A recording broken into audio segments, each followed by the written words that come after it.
Hi, is mis a hiúdi, agus is bread am rudí ura ólam a gcónaí, bhí rudí a uistimid a han le. Inniu, bhí muid ag fólam faoi rud fíor bhlásta, bhí muid ag fólam cés a dagan mil. Is bread am sa mil, chumar araní, chumar mohaid té, agus a mohaid brahang. A cés a dagan si, agus cén dá neantarí. Ma orcan tú a má ar naneag ina blahanna le jazz, a bhicin tú batha áhrú. Tus de criniú neachtar ó na blahanna ag bod úsáid as a brobiscus, a tá cosa le sop. Is féidir le batha bhain, gáil ad leis na céta bla in aon toras a bhain. Cuníonn siad a neachtar in a málag agus brisin an bálag síos a neachtar.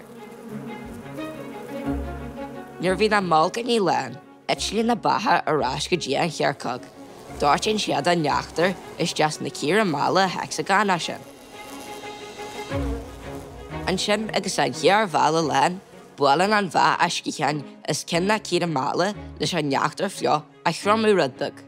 Bualan an bha ascichan go dtí na bhfuil a ceir déag na trí déag fan géad den isce fuacha an, agus an sin tan bhil réile híche. Ach, ní íchann siad lom leithra í.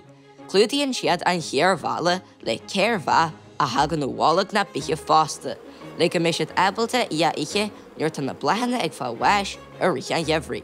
Ach, ní siad neart a gcónaí, mar sin is féidir linnean foiile a iche. Na ionta é sin ar fád, nach bhfuil batha dá chreite, agus sinna tí a gaith muid ara a thortaífa, go dtí an cheadar eile slán go fáil.